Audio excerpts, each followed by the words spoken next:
Assalamualaikum warahmatullahi wabarakatuh. Halo teman-teman pecinta satwa. Tidak semua hewan berukuran kecil bisa dikalahkan dengan mudah oleh hewan yang punya ukuran lebih besar. Dalam video ini, admin akan membagikan deretan hewan berukuran kecil yang nggak kecil-kecil amat sih, tapi ternyata tangguh dan tidak mudah dikalahkan. Hewan yang admin pilih sudah disaring, di mana mereka tidak punya bisa atau racun untuk menyerang lawan dan tidak punya pasukan yang banyak. Sehingga bisa dibilang mereka emang udah tangguh dari sononya. Tanpa berpanjang lebar, langsung aja kita bahas satu persatu. Tapi sebelum lanjut, jangan lupa subscribe channel Dunia Binatang Liar.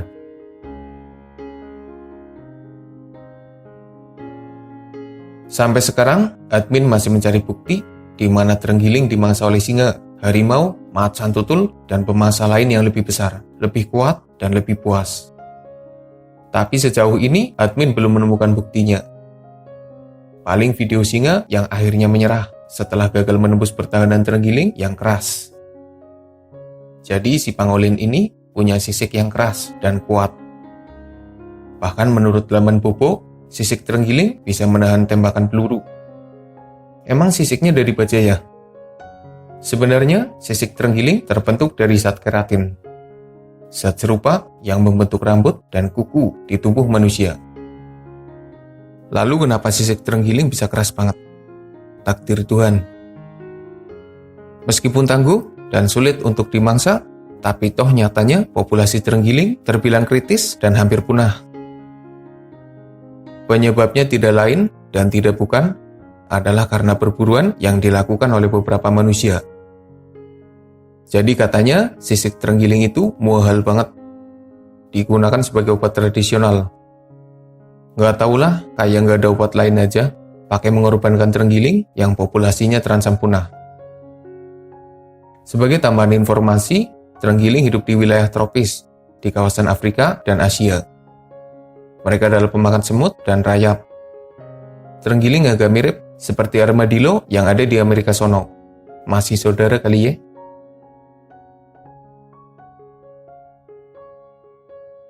Hewan berikutnya adalah landak. Nggak usah dijelasin panjang lebar kali ya. Landak jadi hewan yang tangguh karena duri tajam yang melindungi tubuhnya. Ditambah duri mereka itu bergerigi, dan jika sudah menancap bakalan susah untuk dilepaskan. Mirip ujung tombak, atau anak panah, atau jangkar gitulah. Admin tahu kalau beberapa pemangsa seperti macan tutul, singa, buaya, atau bahkan piton pernah memangsa landak.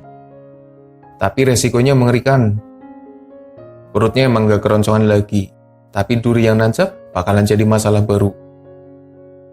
Bahkan beberapa pemangsa landak akhirnya mati karena duri tajam yang menyisakan rasa sakit seperti rasa sakit akibat ditinggal pas lagi sayang-sayangnya. Halah. Landak tersebar di kawasan Asia, Eropa, Afrika, dan Amerika.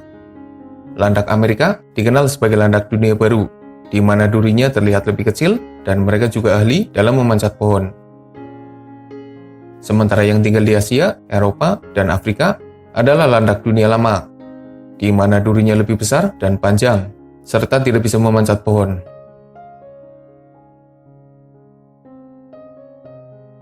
Yang satu ini jangan sampai ketinggalan kalau membahas hewan tangguh.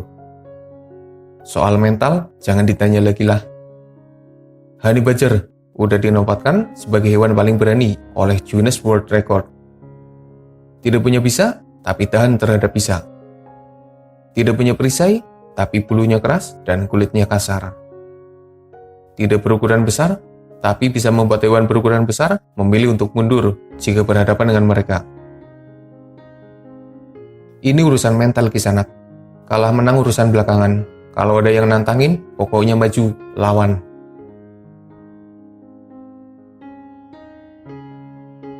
Pembahasan tentang weasel ini juga sekalian aja memasukkan kerabatnya.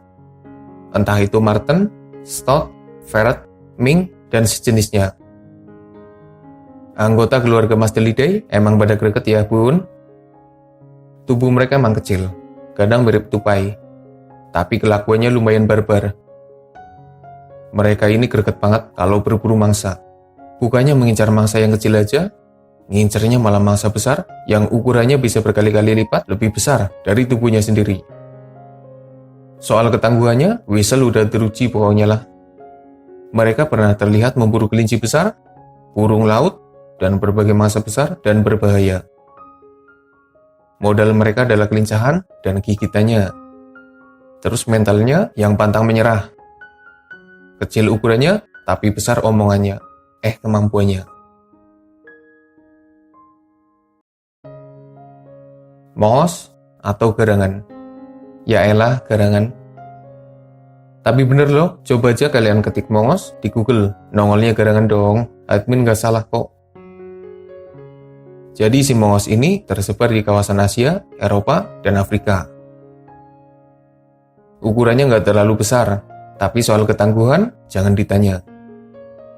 Mongos ini jadi salah satu pemangsa ular, dan ular yang dimangsa itu adalah ular berbisa. Nggak tanggung-tanggung, sekelas mamba hitam dan kobra aja tetap diburu. Menurut beberapa informasi, mongos ini kebal terhadap bisa ular. Jika tergigit ular, mereka hanya akan pingsan untuk beberapa waktu, dan lalu bangkit lagi. Mereka juga greget banget sih.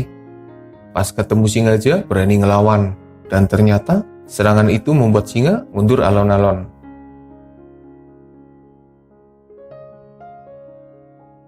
Sepertinya tidak perlu penjelasan yang terlalu detail. Cukup melihat rupanya saja, tidak, cukup mendengar namanya saja, Tasmanian Devil. Kayaknya udah kebayang betapa hebatnya hewan yang satu ini. Berwarna hitam, dengan rupa menyeramkan, suaranya mengerikan, tubuhnya kekar, dan konon jadi hewan dengan gigitan terkuat jika dibandingkan dengan ukuran tubuhnya. Setan Tasmania adalah hewan yang ditakuti oleh hewan lain di sekitarnya. Manusia aja butuh waktu lama untuk bisa menjalin hubungan baik dengan hewan kecil ini.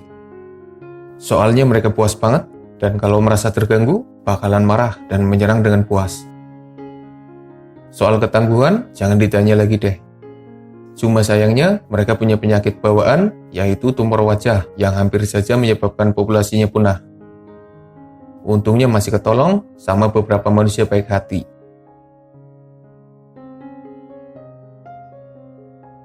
Admin harus banget memasukkan cakal ke dalam daftar ini.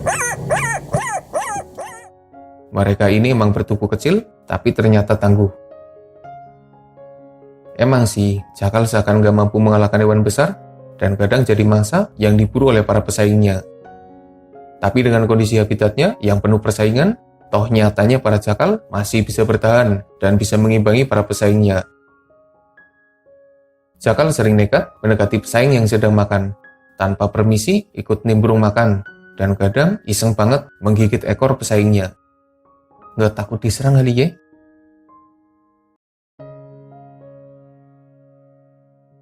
Kalau cakal aja masuk, kenapa rubah tidak sekalian? Alasan itu yang akhirnya membuat admin menambahkan rubah ke dalam daftar ini. Aslinya sih, biar durasi videonya kena 10 menitan. Tapi nggak gitu, ding. Rubah juga termasuk hewan yang tangguh kok. Anggota Canidae dengan ukuran terkecil ini hidup di habitat yang ekstrim. Terus pesaingnya banyak dan ukurannya lebih besar. Ditambah minimnya mangsa yang ada di sekitarnya. Dengan kondisi yang kurang berpihak padanya, nyatanya rubah tetap bertahan dan bisa mengimbangi para pesaingnya. Mereka tetap mampu bertahan hingga saat ini. Sebenarnya masih ada banyak hewan kecil yang tangguh, meski tidak punya bisa atau racun, dan mereka juga hidup soliter. Tapi buat nanti aja lah, kali aja videonya rame, jadi bisa dibikin bagian keduanya. Dari beberapa hewan yang ada, sebagian memang dibekali kemampuan lebih, entah dari pelindung tubuhnya yang membuat hewan lain enggan menyerang, kemampuan bertahan dari bisa beracun, dan sebagian besar memang dibekali mental yang barbar. Gak peduli siapa lawan yang dihadapi, kalau ada yang nantangin, pasti bakal dilawan. Kalah menang, urusan belakangan aja. Yang penting wani. Dari beberapa hewan yang ada, menurutmu siapa yang paling tangguh? Tulis jawabanmu di kolom komentar. Atau kamu punya daftar lain yang seharusnya ada dalam video ini? Tulis saja sekalian lah. Makasih udah nonton, semoga bermanfaat. Mohon maaf jika masih banyak kesalahan.